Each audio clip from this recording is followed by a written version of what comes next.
Good morning and welcome to our June the 4th meeting of the Board of Clermont County Commissioners. Prior to starting every meeting, we always ask local clergy if they would come and lead us in prayer. And if you're so moved this morning, Minister Jim Witt is here with the Monterey Christian Church. Jim, thanks for being here, and the podium's yours. Thank you. Let's pray. Heavenly Father, as we pause just a moment this morning before this meeting starts, before these people bring their business to the commissioners, and I want to thank you so much for just being our God and watching out for us this past week and keeping us safe in this terrible time we live in. Thank you for these men and women that have seen the need to have this time of prayer just starting the meeting. We ask your blessing upon their decisions, on the people that bring these requests to the people. Right now, we thank you for all you've done for us, for the weather starting to change, the farmers are getting their crops out, and all these things are working well. Most always honor you and praise you as our God, and thank you for making this earth we live in. We thank you for your son, Jesus, and we pray all this prayer through his name this day. Amen. And now to officially start our meeting, we start with the Pledge of Allegiance. Commissioner Corcoran, would you lead us? I pledge allegiance to the flag of the United States of America and to the republic for which it stands, one nation under God, indivisible, with liberty and justice for all. Thank you. Thanks for being here this morning. And just a little tidbit of information, if anyone ever asks you about prayers before government meetings, there's legislation on the books in the state of Ohio that allows that to occur in any meeting where, you're gathered like we are here today. So if anyone ever tells you that there's a separation between church and state, just say just by a few minutes. That's it. Call this meeting to order at 10 o'clock. And our first order of business is to approve the regular session minutes of 5/21/25. Board, you've had these minutes early, had an opportunity to review them. Is there any need for revision? None. Then I would ask for a motion to approve the minutes of 5/21/2025. I'll make the motion to approve. I will second. It's been moved and second. Roll call, Gail. Commissioner Batchelor? Yes. Commissioner Corcoran? Yes. Commissioner Painter? Yes. Item C is presentation. Ralph Lenny, he is our assistant administrator, and Illuminant County Master Plan. So just to give you a little piece real quick here. One of the things that happens here in Clermont County is you represent 21 elected officials. Obviously, they have different needs all over the county, and everybody wants their facilities to meet their expectations. And so what happens a lot of times is we get a lot of requests for projects to renovate a particular area. When those projects start to really add up, where you're seeing a lot of them being requested all over the county, one of the things that as commissioners, the three of us have done is to make sure that goes back to a look as to the master plan of the entire county and where we really need to do revisions to buildings, or maybe remove some buildings, build new ones. So some of that's in there. So Ralph, thanks for being here this morning and give us your update. Ralph Lenny, Assistant County Administrator. Back in September of last year, a contract was signed with Lumina to provide a facility assessment of our buildings, as well as looking at the potential growth in the county for the next 5, 10, and 25 years. Lumina was given the responsibility. It took, and they started in October with some kickoff meetings and meeting with representatives of all the different public bodies, as well as the department heads under the board, to see what their needs are. At the same time, they hired several consulting firms to do an assessment of the condition of each of the buildings that's owned by the county. From that, a master plan was put together, which describes what they see as a vision for the county, the needs that needs to be done in each of the buildings. None of this is in concrete, but it is a suggestion as to how we could move forward in the future. I'll turn it over to Eric and Matt to do the overview of the presentation. Thanks, Rob. Thank you. Good morning, everyone. Can you hear me okay? You can. This way. You might want to pull that down a little bit. Pull it down just a little bit. There you go. I will. So my name is Erin Jennings, and I'm a principal architect at Lumina, and we are really excited to be here with you this morning. I have my colleague here as well, Matt Ireton. who is architect project manager. We've had the pleasure of working alongside the county for, as Ralph mentioned, since early last fall. And before we kind of dive in and answer any questions that you may have, I just want to thank the county commissioners and the county for entrusting us through this process. It's been really, really fruitful, and we've gathered a lot of information along the way. As Ralph mentioned, we started in September of last year, where our team conducted facility assessments of over 37 buildings across 3 campuses. It was really important for us to identify infrastructure conditions, really assess what was happening from a systems perspective. So we really studied the building envelopes, the interior of the buildings, the systems that were tied to mechanical, electrical, plumbing, and technology, and then really assess the access, security, and site and surroundings as well. From that information, we compiled all of the feasibility assessment information into 3 volumes that are tied to each particular campus. So all of that information has been organized in a way that hopefully the county can use as a resource moving forward. While that work was being conducted and the facility reviews were occurring, we conducted end user engagement sessions with over 40 individuals and departments that were identified in each of those facilities to really understand the workability and the restrictions and the pain points that were preventing opportunities of the public service to continue to advance for the county. All of that information was captured from those engagement sessions and was included in the overall facility master planning document that you see on the screen and that you have in front of you. We compiled all of that information specific to each facility and to each campus, as Ralph mentioned, for the year durations that occur in the 5-year, 10-year, and 25-year timeline. From there, it was really important for our team to be able to advise from a standpoint of what was identified infrastructurally that was failing that became life safety concerns. We identified and prioritized safety and security, and then we also prioritized the workability of the staff. And so we ensured that all of the projections and the timelines from the county's perspective on growing these teams and these departments were taken into consideration when the facility improvements were being recommended. So all of that has been compiled and summarized into this document. So what we'd like to do is just kind of go through this at very, very high level so that we understand how we're navigating the facility master plan moving forward. And as Ralph mentioned, it's really intended to be a roadmap. So these prescriptions at this point in time is with all the information that we have in today's time, right, in 2025.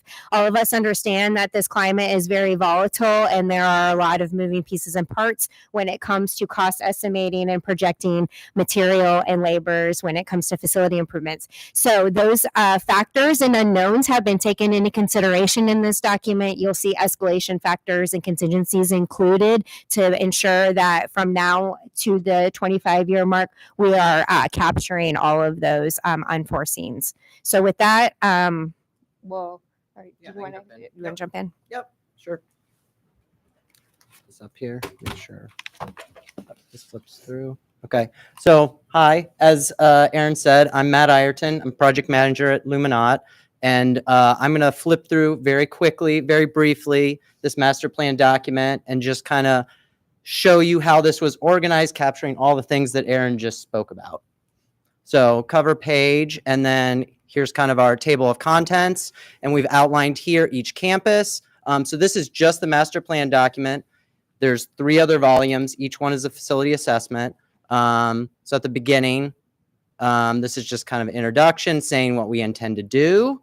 And then we start with Batavia campus. So how this will work for each campus, and they're identical the way this goes through. So we start with an existing map that shows all of the buildings that we did facility assessments for and that we analyzed and have reports for. We'll have a page, or at least 3 pages, I think, for each building, and I'll show you those in a minute. And then at the end, you'll have a map, what this would look like in 2050, showing any additions, any demolition, any of that. So it kind of tells the story as you walk through it, right? So, we'll start with water resources. I will flip through these, but they all look the same in terms of how they're organized for simplicity, right? So I'll use this as an example. So you have a photo kind of identifying the building. You have a map, like a Google map here, showing where the building is in plan. And then there's an overall very brief summary of our findings from the facility assessments. Obviously, if you go to the facility assessment, it's much more detailed by room.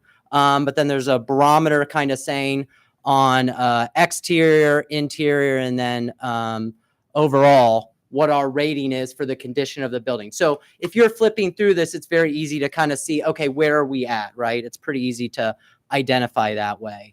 And then the next page will always be the end user feedback for each one, right? And so what their comments were. Now, I'll preface this with saying, this was our takeaway from hearing the end users. To what extent, this is actually what we apply or what we need to do, that's a discussion, but this is what we're hearing from them, just so everyone is seeing what the feedback was, right? So that's the takeaway there. And then here's where you really get the 5, the 10, the 25 year, what the action items are, right? Big picture. Some of these are bigger than others. We try to go into greater detail on some. Others are maybe a little more general, right? So there's kind of a range. But that's what we've captured from both the facility assessment and end users. Those are captured. This is where you really want to look for what the recommendations are. And then finally, this page gives a timeline of when, and these are obviously like high level, when these would be phased, when we would attempt to do these. And then a breakdown of cost estimates that's broken down both above in a timeline and then below that kind of broken out. And like Aaron talked about, some like contingency things and items like that and how that breaks out, how we kind of estimated those items, right? And then at the end, this isn't a good example. I'll flip to another one, but there's a map and that would show if there was an addition or movement or things like that, it would show on here on this map, right? So that's the basic layout for that. And let me flip to another one that has this maybe a little more. So like this is more involved on the old courthouse. Let me see one here. You see, so like, for example, here, that like orange that you can see pretty clearly, right? That's a proposed new building, new addition, something like that, right? At the end, you're seeing that. And obviously these costs will vary based on the amount of work. And then I guess the other thing I want to touch on. So these are all the buildings, obviously here, as I said, laid out the same way. And then at the end of each campus, if I get to that, you'll see any new buildings that we're proposing. So those will be a separate one. That's a big unknown. Obviously, there's a lot of thought that went into this, but at the same time, to pursue any of these things, obviously a lot more thought would be needed, right? But this is, understanding what property you own, what we could potentially do. This is identifying locations and saying, hey, you could put a new building here. You could put these people here. It would be roughly this size. This is what we think could happen, right? So we've held a page for that. And then, like I said, here you see identified the same buildings with any new buildings in orange, what buildings are being demoed. This would be like the 2050 plan for that campus. So that at a high level is how this works. I guess if we want to turn it over to any questions, I think we kind of wanted this to be a little bit of discussion. There's a lot here, obviously. So we could talk about this for 4 hours if we wanted to, right? You guys don't have that time, but so yeah, what are your thoughts, questions, anything like that? The details, I think, are remarkable, even down to the sprinkler system, HVAC, if these additions were added on some buildings. I like the whole view. I like the way it was all laid out, and that you spoke to each one of the primary people who were involved in the buildings. And I loved it that you even got down to the noise levels of what was occurring in one courtroom and not in another. This is a lot. It's a lot. And I know I know that Ralph said, here, go study this, but okay, Ralph. Some light reading, Yeah. right? And then there's 3 other documents to go with this, Yeah. which, so just to let you know, this is extremely detailed, and I appreciate that. Thank you. Thank One you. additional thing I think we should add, because it's not, we don't take recommending demolishing a building lightly, and we're architects, right? So our environmental responsibility is try to save all the buildings that we have right now. It's the best practice, and there's a lot of research and data that supports that. there was a lot of investigation and study that was done on our side to really arrive at what recommendations were to demolish buildings and where we needed to potentially build and move. So please know that there was a lot of kind of behind the scenes that happened with those recommendations when it came to just really measuring costs, and then also just realizing that there were landlock restrictions or site access restrictions or security restrictions or other life safety concerns that really drove those decisions. One of the things that I just wanted to ask, I'll just give a for instance, the functionality of some of these buildings and their relationship to other buildings. We'll just talk a second about the jail and the jail's uncommon association to the Court of Common Pleas here in Main Street. You know, every transfer of an inmate requires people to actually move them through a sally port into a van, then bring them here, and then all of the attorneys and everyone that obviously come here to this, and then have to be returned. You know, one of the things that I wanted to ask was, did you look at the functionability of some of those things? And I that crazy idea, but I'll just throw it out there. Obviously, we have a tunnel in our jail that brings people into the municipal court. All of that is not required to transfer an inmate into a municipal court.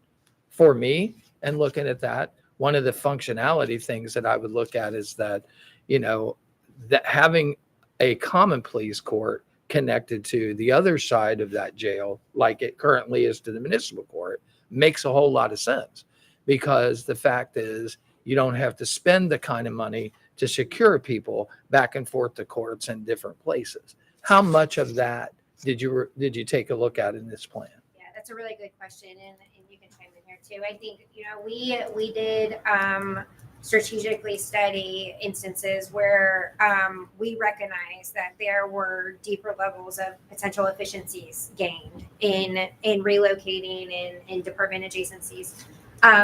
In this particular instance, it's a pretty radical shift that proposes, right? And so the conversation becomes deeper in who is affected in terms of resources and workability, and who's affected by a change like that. Are we ready as a county to behaviorally change? And so it was a little bit of a balance from our team standpoint on helping recommend and prioritize high priority needs countywide, and then realizing that there are areas of opportunity where we need to identify deeper level of conversation in where those pivot points are. But I don't know if you Are those conversations okay to have on the table? You know, and I would throw this out. If you go to the users of the Common Pleas Court, they would want to keep that building and they would want to keep it right where it's at. Yeah. We as commissioners, and I can only speak as one, but as a facility manager, that doesn't make good sense to me, because having a new building connected to that jail and all the efficiencies that go with that in the long term, plus taking a building that's 100 years old and trying to make it energy efficient is just, it's not in that long-term 50-year, 25-year, 50-year picture. You know, so for me, that would be a conversation I'd want to have. we would You- definitely welcome that too. Yeah, I think it's a continuing conversation, right? Because we absolutely, to your question, we absolutely had specifically this conversation in like our discussions with Ralph and about this. And, you know, I'll be honest, like we struggled with it. I mean, like the responses on here are not the end all be all, right? I feel like, and I think Aaron would agree, it's an ongoing discussion. We've dug into this, you know, as much as we possibly could in the time frame we had and with what we could do. But like stuff like that, some of these were kind of more, I don't want to say no brainers, but a little bit simpler, like slam dunks. That, what you bring up specifically, we spent a lot of time struggling with and looked at both ways and weighed all the different costs and variables there. But I think there's a lot of right answers. I think it's an ongoing discussion that needs more vetting and more discussion and more thought. So yeah, you're 100% right. And one So- of the primary connects with that would be the sheriff's office and the location of the sheriff's That's right. office Yep, And yep. to me, that would be the most major factor first, and then to determine what we do with the court facilities and connecting all that staff closer to Yep. the existing jail. Yeah. And then We the do think we just expansion. skimmed the surface with that Yeah. team specifically, because we did have additional conversations with the sheriff and the sheriff's team about this specifically. Okay. And just really understanding kind of at the micro level, this part of that campus. So it was, and then once you get into the jail and then you recognize The need there what's too. going on with the actual Yes. jail, there's a lot to And, unpack you know, there are lots of things that the geography of the county has a whole lot to do with, but there are many other buildings that really doesn't affect that. Yeah. People go to that building, that's where they work. They don't really ever have to leave that building. They don't have to traverse the campus. In the jail situation, coming all the way from 222 all the way to downtown Batavia, and every trip that has to be made there requires people who are dressed in uniform that get paid good money to do that. And they have to do it because it's safe.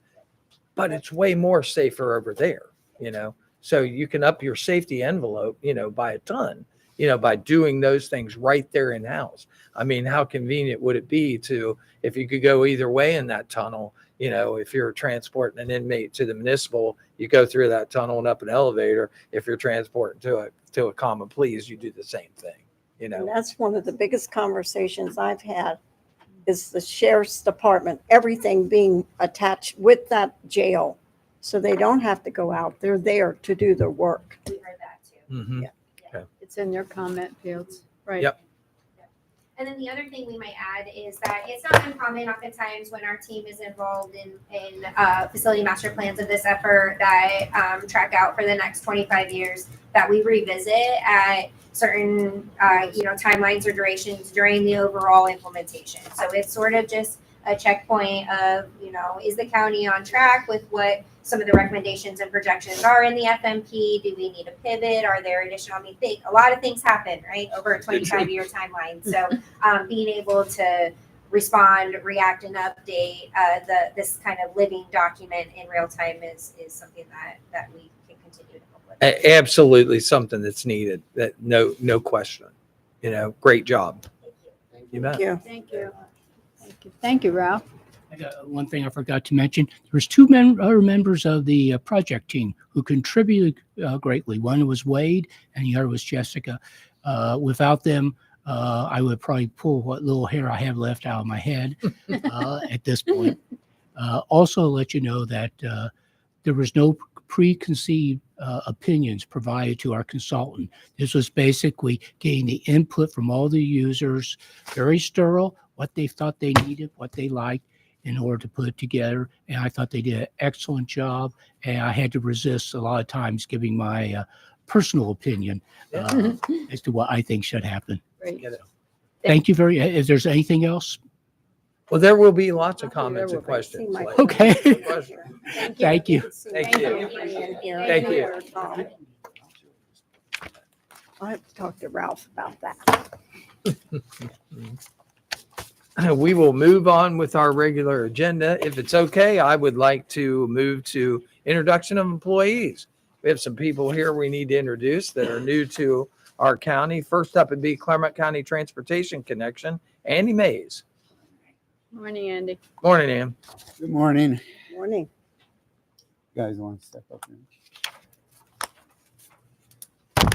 Andy Mays, CTC Director. I'm here to introduce two new drivers. I've got Matt Convery. Matt's a 22-year resident of Clermont County, former school bus driver. Matt has two young girls, and he's excited about serving the public as a driver for the county. I asked Matt what brings a lot of excitement to his life, and his first response was instant. And it was his kids, especially watching the young one, he said, and some of the things that she does. So welcome. Thank you.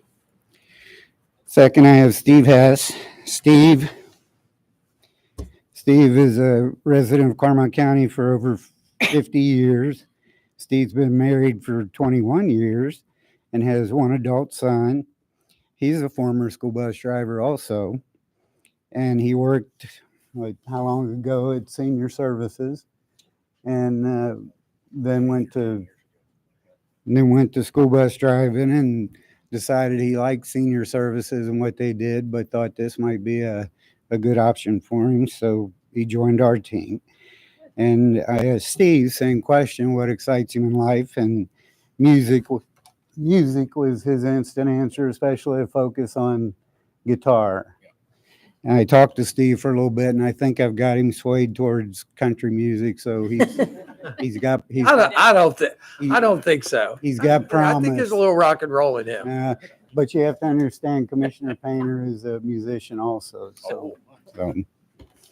So welcome. You bet. Thanks for coming, and stick around because we'll take a picture here in a few minutes. Okay.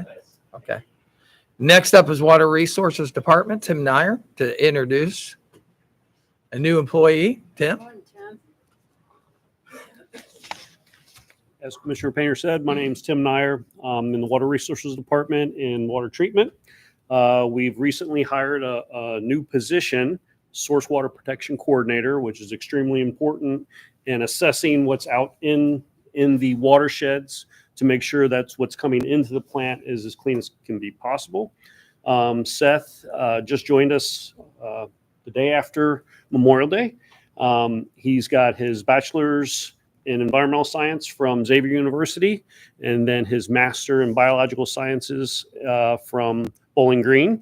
He worked for the Ohio EPA as an environmental specialist right out of school, then moved to the Department of Environmental Protection in West Virginia for a short period. Wanted to relocate back to the Cincinnati area, and this was a perfect fit for him. So he and his fiance moved back, and they're here with us now. Welcome. Glad you came. Need you. Glad you came. Great. So if you guys want to come back up, I think that's the last of our introductions, right? We'll get a picture. Come on, Andy. Andy. Oh, yeah. Hey, you gotta get in there. You gotta get in there. Your name's Andy, isn't it?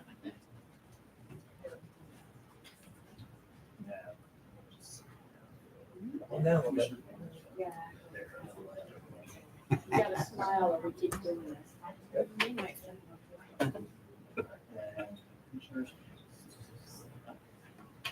Squishes.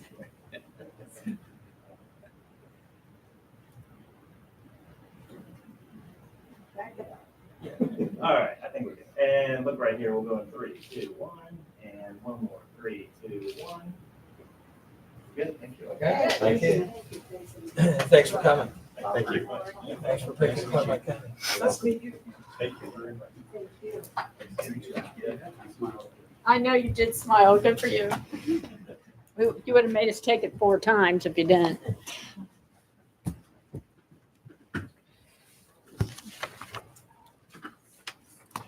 We'll skip around one more time here in the in the agenda, and we will go down to some safety requirements. I understand we have a Garrett Cadell, a Clermont County Safety Coordinator, is going to make an introduction for a safety champion, right? Dale Knapp.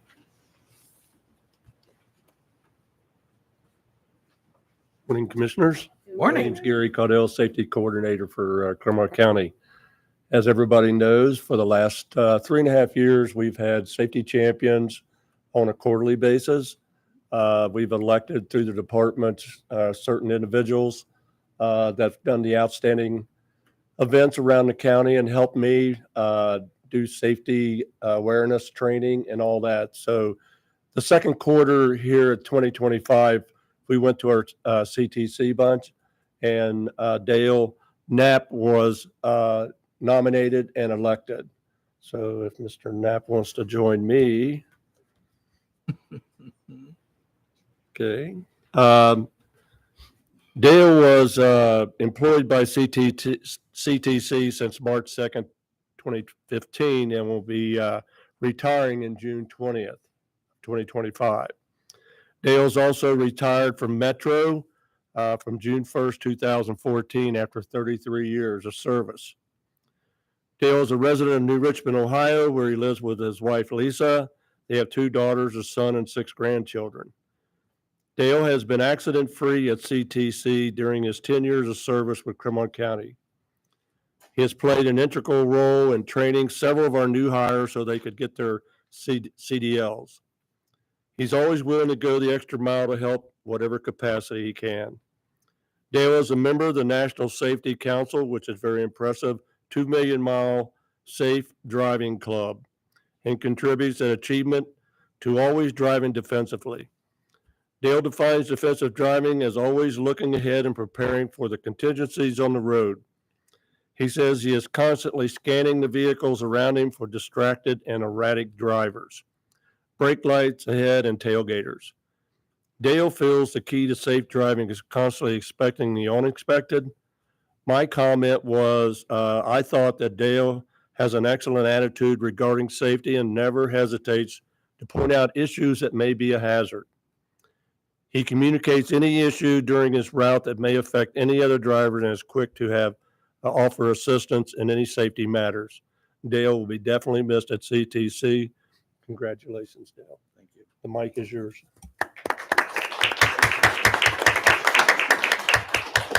I really don't know what to say. It's been a great time here at CTC. I've met a lot of wonderful people that I work with. I've met a lot of wonderful people that I've driven back and forth to work. It's exciting to be able to drive down the road and look in the back of the bus and see people sleeping. So you feel like you're doing a good job. But the only other thing I say is I learned from my father a long time ago that you take pride in your job. And when you take pride in your job, you do the best at it. And so that's passed on to these 2 guys, and hopefully they'll do the same. And when it's time for them to retire, they can be up here doing the same thing. Dale, Thank who's with you? Who's with you today? My wife, Lisa. Hi, Lisa. We've been married for 40 years, and my granddaughter, Carmen. And you have all the plaques, right, honey? You're the holder of the plaques? Mhm. Why don't you show them to us? Let's see those. Are these your awards? Yes, ma'am. Oh, wow. That's what I received after I retired from Metro. They give you a 1 million mile Yeah, and a 2 million mile. give it to him. And Here we so go. this is what I received when I left there. So it's Very nice. something, and not a lot of people get into the club. It's a Very 2 nice. million mile club, and it's kind of hard to get into because you have to go accident free for 2 million miles. Wow.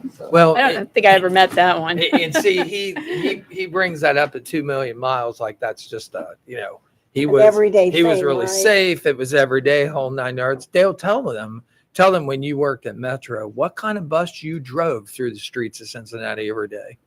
Just like we have here, we have a 40-foot bus. It's 8 foot wide, 8.5 foot wide, and it's a challenge down in Cincinnati. Oh, yeah. Not only with the traffic, but the passengers. Altogether different from Clermont County. Clermont County has some wonderful people. They're very, very, very nice, and you don't have to worry about being assaulted. Down there in Cincinnati, it's always a daily thing that you have to worry about it. So, but Yeah. yes. So, that's a pretty good accomplishment. I mean, to drive this 40-foot long bus, how many passengers? 70?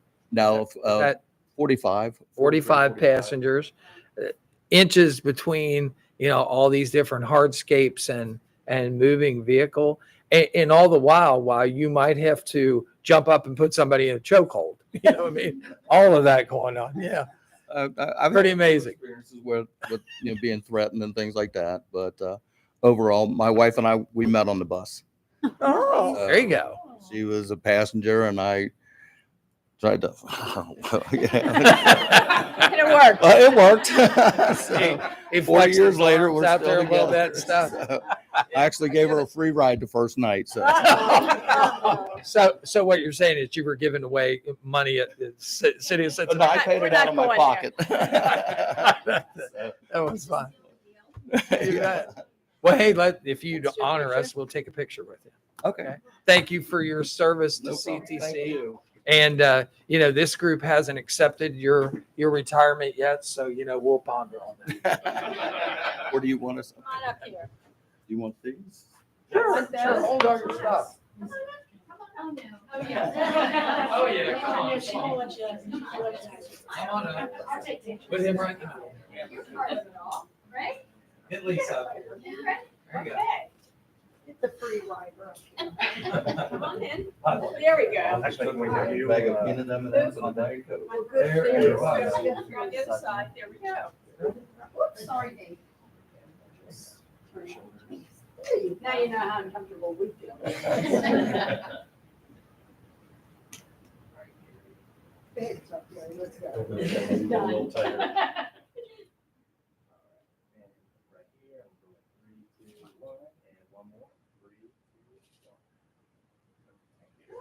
You heard what he said there. He said all it took was a free ride, a bag of peanut M&Ms, and a Diet Coke. Been married 40 years.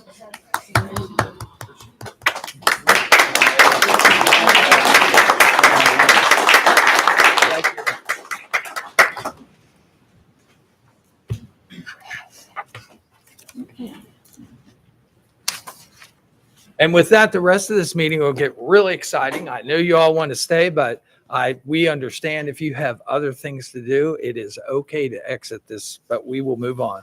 Our next item is item D. Item D is public participation. If anyone is here from the public that'd like to participate in this meeting, please raise your hand or let us know. You would, absolutely. Come on up to the podium, tell us who you are, your address. Your name? Yeah. 1320 Minks Drive. Is the public allowed to have access to the papers from the planning group? Is that available to the public? Is it online, or do Absolutely. you go to the window and? We Ask for a can put a copy. copy in your hands today if you'd like one. Okay, I'd like to look. Okay, no problem. Anyone else from the public? Seeing none, I'll close public participation and we will move on.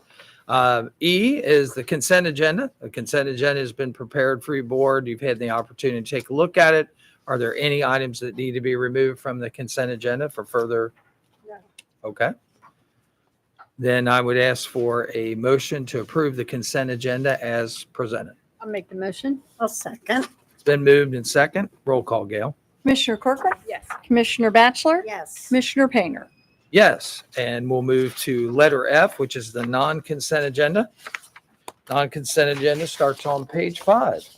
Page 5 with the recommendation, the Board of County Commissioners adopt resolution number 060-25 to approve payment to vendors in the total amount of $3,523,072.45 as outlined in the BCC approval invoice reports for checks dated June 4th, 2025, BCC directed prepaid invoice reports, and the procurement card transaction report as presented by the county auditor on June 2nd, 2025, and further authorizing the county auditor to issue warrants pursuant to and compliance with section 319.16 of the Ohio Revised Code. Do I have a motion to pay the bills? I'll make the motion. I have a second. Then moved in second. Roll call, Gail. Commissioner Batchelor, Yes. Commissioner Corcoran, Yes. Commissioner Painter.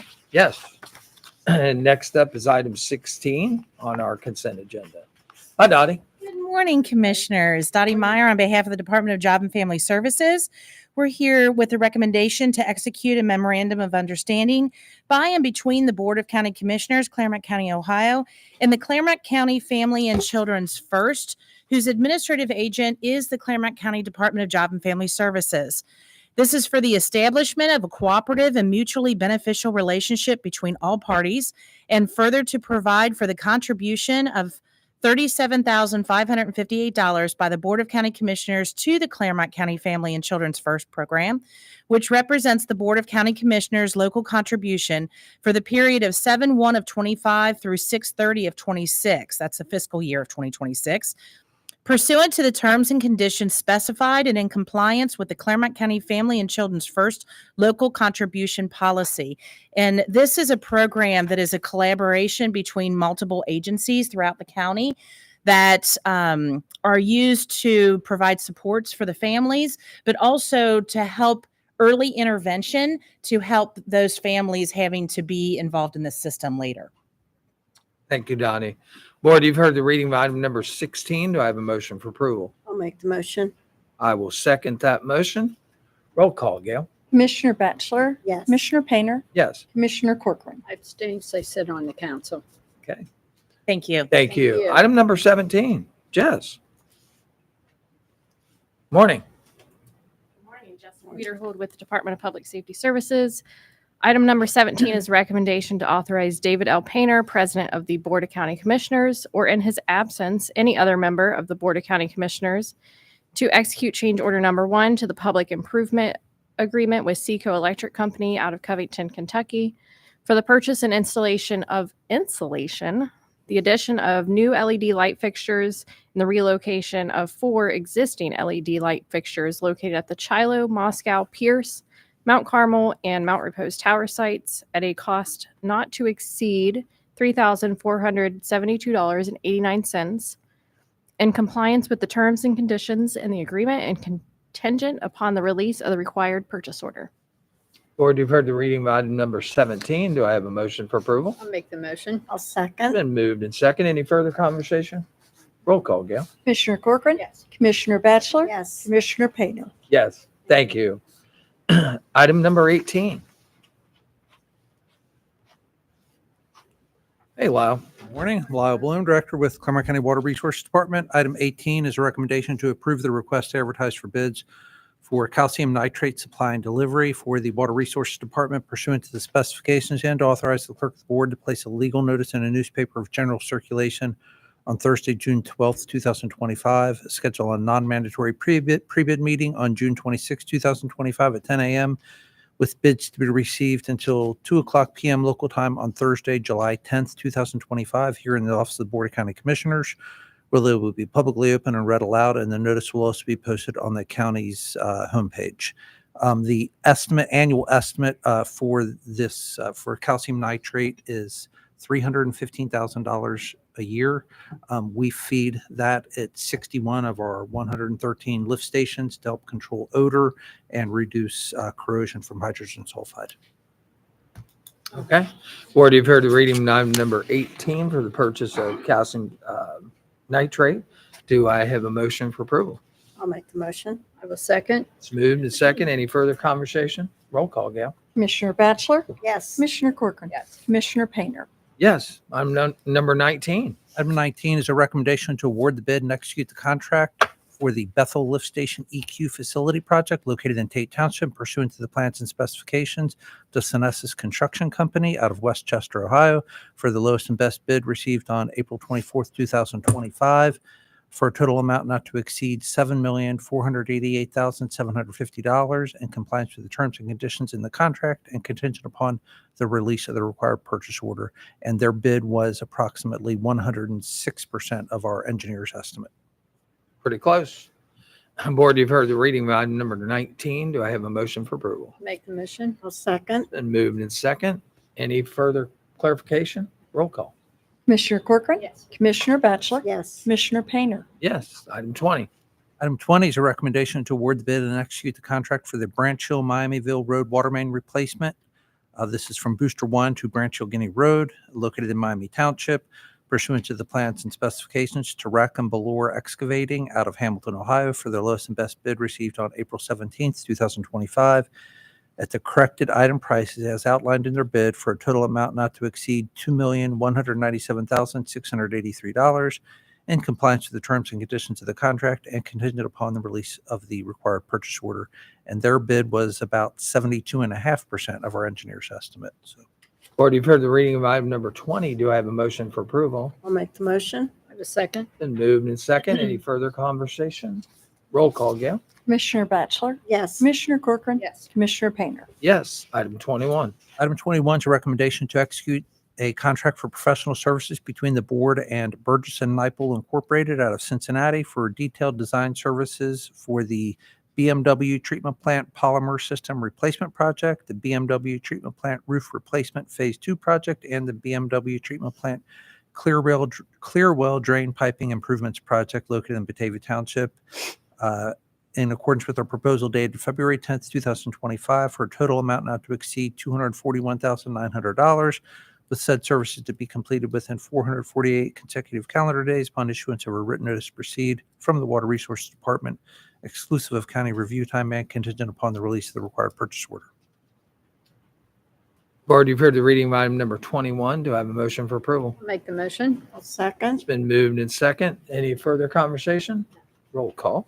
Commissioner Corcoran. Yes. Commissioner Batchelor. Yes. Commissioner Painter. Yes. Item 22. Item 22 is a recommendation to execute amendment number 1 to the contract for professional services between the board and RA Consultants out of Cincinnati. This was previously ratified by the board on January 11th, 2023 for design services for the Old State Route 74 water main replacement project located in Union Township, and represents the name and address change of the consultant from RA Consultants LLC to Gonzalez Companies LLC with revised mailing addresses due to acquisition of RA Consultants, and 2, to assign the rights and obligations under the contract for professional services previously entered into by RA Consultants LLC to Gonzalez Companies LLC, with all other terms and conditions of the original contract to remain in full force and effect. Board, you've heard the reading of item number 22. Do I have a motion for approval? I'll make the motion. I will second. Been moved and second. Roll call. Commissioner Batchelor. Yes. Commissioner Corcoran. Yes. Commissioner Painter. Yes. Thank you. Thank you, Lyle. Item number 23. Item 23 is a recommendation to accept the request of the Board of Miami Township Trustees to initiate procedures to change the name of Unrit Court, Township Road 3139 to Lee Levati Court. This is located in Miami Township, and to authorize the clerk of the board to place notice of public hearing in the Clermont Sun for 1 week, commencing on Thursday, June 12, 2025, designating the date, time, and location of the public hearing to be held on Wednesday, June 25th, 2025 at 11 o'clock a.m. local time in the office of the Board of County Commissioners, Clermont County, Ohio, 101 East Main Street, Batavia, Ohio. This is all pursuant to and in compliance with Section 554104 of the Ohio Revised Code. Board, you've heard the reading of item number 23 for a name change. Do I have a motion for approval? I'll make the motion. I'll second. It's been moved and second. Any further conversation? Roll call. Commissioner Corcoran. Yes. Commissioner Batchelor. Yes. Commissioner Painter. Yes. Item number 24. Item number 24 is a recommendation to appoint Carl Schultz of Elmcrest Drive, Milford, Ohio, to serve on the Clermont County Planning Commission for the term of 6/4/2025 through 6/4/2029. This is all pursuant to and in compliance with Section 307.511 of the Ohio Revised Code. Board, you've heard the reading of item number 24. Do I have a motion for approval? I'll make the motion. I'll second. Been moved and second. Any further conversation? I understand Mr. Schultz has served on this exact Yes, board he has. before in his tenure. So we thank him for stepping up to do this again. Roll call again. Commissioner Batchelor. Yes. Commissioner Corcoran. Yes. Commissioner Painter. Yes. Item number 25. 25 is a recommendation to approve the following request for reimbursement of expenses for training and travel. David L. Painter, 4 days, Logan, Ohio, County Commissioners Association of Ohio Summer Symposium. Total estimated not to exceed $1,322. Board, you've heard the reading of item number 25. Do I have a motion for approval? I'll make the motion. I'll second. It's been moved and second. Roll call, Gail. Commissioner Corcoran. Yes. Commissioner Batchelor. Yes. Commissioner Painter. Yes. Item number 20. You have to Oh, I abstain. can't You have to abstain. I'm abstain. sorry. Yep. Item 26. Morning, Board. Emily. Akins. Morning. I have a recommendation to resolve to approve and authorize changes in the annual appropriation resolution number 151-24 for calendar year 2025. First off, I have a supplemental appropriation. This is general fund, the legislative and executive non-operating other expensive for $500,000. And what this is you'll see moving further down is CTC has some grant funds to purchase some, I think it's 5 buses, and it is a reimbursable grant, so they have to pay for it up front from their capital fund, and they do not have this much money sitting in their capital fund to purchase it.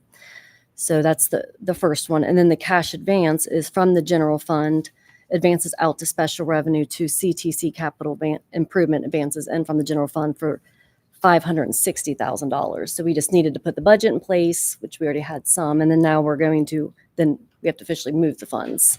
Then the last one is Same kind of thing, the general fund advance out to special revenue to FEMA, advances in from general fund, $11,500, and that is for the FEMA grant. Again, it's a reimbursable grant, so they need some money to pay for the expenses up front. Okay. Board, you've heard the reading of item number 26. Do I have a motion for approval? I'll make the motion. Second. It's been moved and second. Any further conversation or discussion? Is it necessary at that time to buy 5 buses altogether? I mean, are they required to do that or? Well, that would be more of Just a let- question for Andy, but Okay, it is, I'll talk to it is in their plan that they've had Yeah. outlined with the Okay. FTA to purchase these buses. And Part of their replacement plans, yes. Okay, thank you. And I say buses, but it also, I think it could be buses / vans. Vans, okay. Mhm. All right, thank you. Thanks, Emily. Roll call, Gail. Commissioner Batchelor? Yes. Commissioner Corcoran? Yes. Commissioner Painter? Yes. Thank you. That concludes our non-consent agenda. Are there any additions to the agenda at this time? We don't have any additions. We do have an 11 o'clock hearing. My Okay. suggestion maybe is to review some of the staff discussions before the hearing. Mhm. Okay. We will do that then.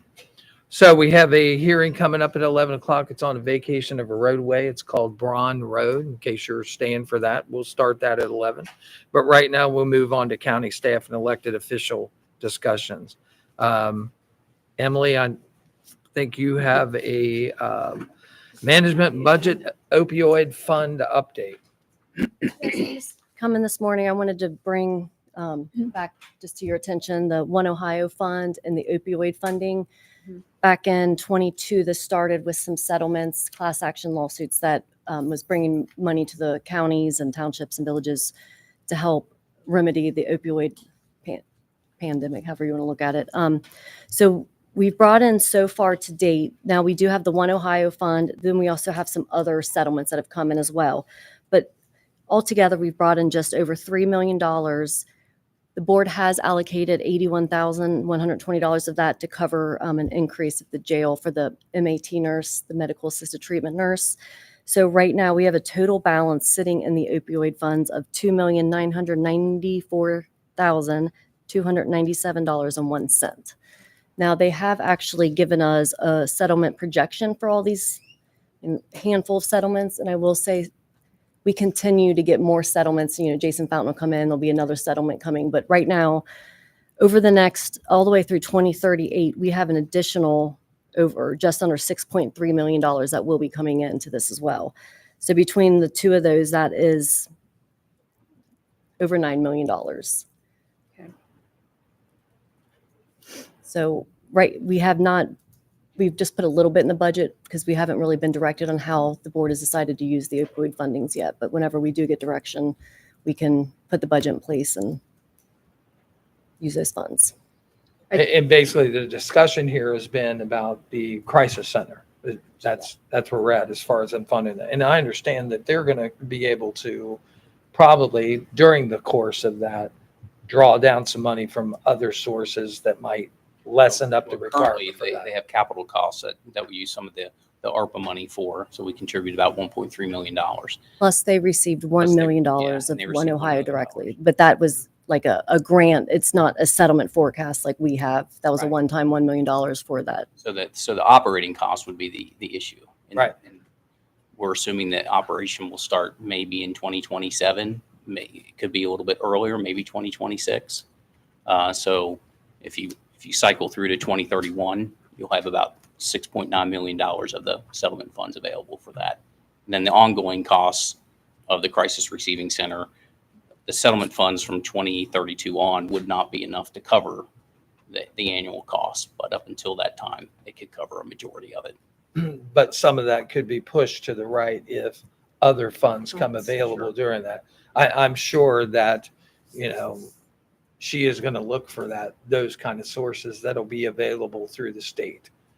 And who knows what'll be available through the state and through other federal. Yeah, we don't. We just don't know. Right. But this money from these settlements is to be used toward, That's what it's for. that's what it's for. So what better way to use it?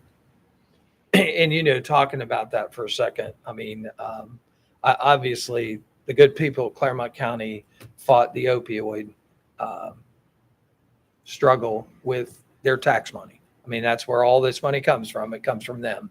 paying in their taxes. They didn't cause it, and it wasn't that it should have been laid on their shoulders. And so one of the things that this board has done, and we're very proactive in, is that we sued the distributors and the manufacturers. I can tell you how forthcoming that actually was. When the state of Ohio sued, they sued the manufacturers. And one of the things the state of Ohio came in and asked us was, why did you sue the distributors? And it was because the distributors are where the problem occurred. The problem occurred in that the distributors violated the Substance Control Act of 1970 on a federal level. And they made these opioids available in thousands to communities that should have never been written. And one of the things this board, through other attorneys and our prosecuting attorneys, had to kind of meddle through was finding a report called an ARCOS report. And an ARCOS report came available that showed every opioid prescription that had been written in your county, and how and what kind of percentage that was, and how those drugs flooded the market. Now, what's really ironic about that is that they knew that if these drugs got to the market, that it would cause, another huge crisis. There had been a crisis in America during the transatlantic building of the railroad across this country. And there were many statistics about that when people got introduced to opium, from another source. So that's what the Substance Control Act, all they had to do was report it to the DEA and stop the shipment of those drugs to these outlets. But they didn't. They didn't stop it when they were supposed to stop it when the scale tipped to 10% greater than the prescriptions they'd seen the month before. They didn't do it 10%. They didn't do it 30%. They didn't do it 300%. And they didn't do it at 3,000% because it was so lucrative. There were so many millions of dollars flying in.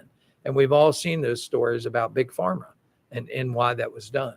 So us suing has resulted in a settlement of your money coming back to this county. The only problem with that is that it would be great to return it to the taxpayers that paid it, but you're not allowed to do that. You're only allowed to do what's within the settlement. And the settlement says you have to do it for these kinds of things. You have to do it for educational purposes so that we don't have another generation of our young people, going down this road to substance use disorder. So one of the things that it can be spent on is a crisis center and the operation of that. And that was considered the number 5 thing when you look at this continuum of care and you look at the things you need in place. This is the last piece that needs to be in place. Educational parts, all of that are in there. But you need to have a facility that when someone is in crisis, that you can bring them in that facility and that they can triage them into the help that they need, and help one family at a time. So that's what the consideration is. Bonnie, you did a great job explaining. Well, I said, instead of going to jail. Right. That's not where the help is. They need to go to a facility like this where they can get the help that they truly need. So when it came to a vote as to whether or not, there were some of us who voted to go ahead and proceed with these lawsuits. And at this time, Dr. Watson is proposing doing a new facility where we can serve the public that is in need. It also helps take that pressure off of the sheriff's office, who has to sit in an emergency room. We actually can activate, and they can also come on site and help them out. At Mr. Eigel, this time, could you check with Dr. Watson and find out what mental health and recovery needs, where they would be using the funds if we just went ahead and set the money aside and said we're going to designate it to this organization, and come back and let us know what the money would be used for? Yes. Yep. Can we go ahead We'll and, have to look at the structure of that agreement. Yes. It's future costs, correct. probably reimbursable costs back Yeah. to them for the operations, but And it'll help because I know they're going out for a levy too. And this is, we have the money here and that's what it should be used for at this point. And hopefully Thank in you. the future, Thank they'll you. be able to get more grants that will Right. help with this. They will. Yeah. They will. And the mental health and addiction board is where this money needs to be. That's where it needs to be controlled and spent. So let's get it Let's to get a them. motion. so Do we that need a when- motion to do it or So just that when answer? people ask us, Okay. we've spent it in the right place. Okay. If anyone wants to make a motion, that's fine. I can direct me to do that, or Okay. I can go ahead and do it and just bring the You information can back. just do it. Yeah, I'll just bring the information back to the Great. board. Okay. And I'll do that as soon as possible. And the time is of the essence here, so. Okay. So don't spend it on anything. We're holding it. Still here. And Commissioner, Okay. as you said, this can't go directly back to the taxpayers, but when Mental Health and Recovery Board is requesting levy funds That's how. from the it is. taxpayers how- to fund it, that's a way to go. Absolutely. Absolutely. Thank you. Okay. Thanks, Emily. Thank you. Commissioners, I think it's. It's time for the 11. hearing, Look possibly. at that. Did you hear that nice? I heard that. Reminder? Who did Okay. that? All right. Are we ready? We are ready. The time is currently 11 a.m. There is a public hearing proposed, vacation of a portion of Braun Road in Franklin Township pursuant to section 5553.04 of the Ohio Revised Code. Gail, do you want to take us from here? Sure. Today's the date, time, and location for the public hearing on the request to vacate a portion of Braun Road in Franklin Township. If anyone present needs to sign in, please do so for the record. If you haven't at this time, go ahead and do that. And at this time, we'll hear the county engineer's report from Craig Reisner. Morning again, Craig. Before Craig starts this morning, we have viewed this piece of property this morning. We left here about 8:30 and drove straight up to Braun Road. So, and we've actually talked to the owner that's here today that will benefit from this use. So go And ahead, We've Craig. seen it greatly Twice. because it's twice. Right. Good morning. Today we have my name is Craig Reisner, Clermont County Engineer's Office. Today we have a proposed vacation for a portion of Braun Road, which is Township Road 524, located in Franklin Township. I've reviewed the provided motion from the board, which is a request to initiate a road vacation of a public road approved by the Board of County Commissioners on April 30th, 2025. The motion requests to vacate a portion of Braun Road, T524, located in Franklin Township. Legal description of proposed vacation is attached. The portion of Braun Road to be vacated in the motion is contained within parcel number 082106F016, owned by Austin R. and Crystal L. Clark. The proposed vacation will reduce Franklin Township ODOT road mileage certification by 0.121 miles and will not create any landlocked parcels. So this, we have an attached legal description. I'm not going to read it. It's quite lengthy, but it is 638.59 feet of road across the property of the Clarks. So they are the only owner that will be affected by this vacation. Total length 638.59, 0.121 miles.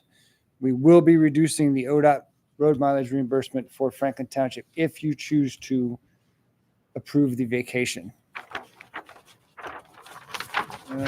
We had a viewing this morning. Commissioner Corcoran, Painter, and Bachelor were at the viewing, along with the property owner, Mr. Clark. Thank you. Just Craig, just a question for you. I understand that we have received a resolution about this particular. Yes, we have a resolution from Franklin Township 023-2025. A resolution petitioning Clermont County Board of Commissioners to vacate a portion of Braun Road. Okay. Thank you. That's dated March of 2025. Okay. Thank you. We have trustees here from Franklin Township. We do. All right. Thank you.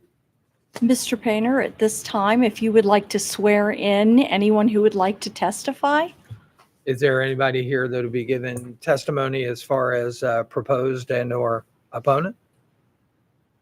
Anyone? If you are. Mr. Wilson.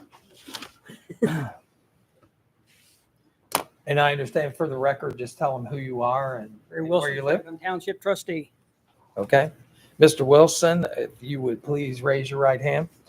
Do you solemnly swear or affirm that the statement you are about to make is the truth, the whole truth, and nothing but the truth? So help you God? Yes, sir. Thank you, sir. Thanks for being here today. I just have one question. I just want to make sure you all have everything you need from the township to vacate this road. Yes, I understand we do. yes, we do. Okay, just want to make sure because I know we had a problem before and I want to make sure everything is Everything correct is fine. on the way. Yes, Okay. And you would, then you, sir, would be in favor of this, yes. okay? Because that's what we're doing right now. We're taking proponent testimony Yep. on the request to vacate a portion of Braun Road. So anyone in support who would like to speak, they can if they were sworn in. Anyone else? Anyone? How about any opponent testimony? Anyone here wants to speak against this particular action? Hearing none, then I would close Okay. that portion. Anyone else want to comment at all?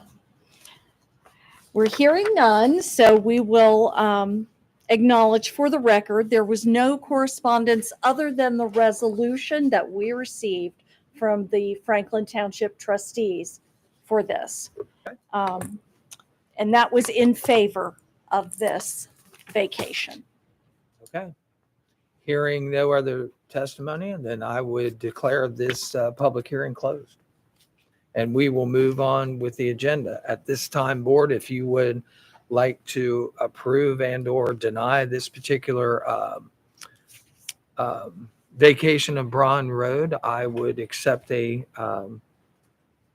recommendation from you. I would make the recommendation to approve the vacation. Okay? Do you want me And to I read want it? to add Oh, it. you have the one? motion? Okay. Go ahead. We will consider adding it to the agenda Yes, right we now. should. So by all means, we would like to add a recommendation for the vacation of Braun Road per the hearing that you've just said. Do I have a motion to add this to the agenda? I'll make the motion to add. I have Okay. a second. It's been moved and second. Roll call, Gail. Commissioner Batchelor, Yes. Commissioner Corcoran, Yes. Commissioner Painter. Yes, with that, now that it's added to the agenda, then Gail, if you would read the proposed resolution. This is a recommendation to adopt resolution number 061-25, determining to vacate a portion of Braun Road, Township Road -524 in Franklin Township, Clermont County, Ohio, as described therein, pursuant to and in compliance with section 5553.04 of the Ohio Revised Code. This is contingent upon the presentation and execution of a plat to include parcel number identification, include parcel identification number 082106F016 for a total vacation of 638.59 feet or 0.121 miles, and it will not create landlocked parcels. Board, you've heard the reading of resolution number 06125. Do I have a motion for approval? I'll make the motion. A second. It's been moved and second. Any further conversation or discussion? Roll call, Gail. Commissioner Corcoran, Commissioner Batchelor, Yes. Commissioner Painter. Yes. Thank you. Thanks for being in attendance today. Any other additions to the agenda, Tom? No, sir. Then I would move to letter I is I'm requesting an executive session in accordance with section 121.22 G1 and G3 of the Ohio Revised Code to consider the employment, compensation, or dismissal of a public employee or more public employees, and to confer with the attorney for the board concerning disputes involving the public body that are the subject of pending or imminent court action. Do I have a motion to go into executive session? I'll make the motion. I have a second. Then moved and second. Roll call, Gail. Commissioner Batchelor, Yes. Commissioner Corcoran. Yes. Commissioner Painter. Yes, we will move into executive session. We will return and we will conduct further business. Thank you.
We have returned from executive session. There were no decisions made and no actions taken.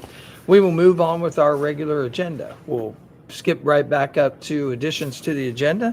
Tom, any additions to the agenda today? Sir, we have a personnel action, Department of Job and Family Services to add. Okay, we'd like to add that to the agenda. Do we have a motion?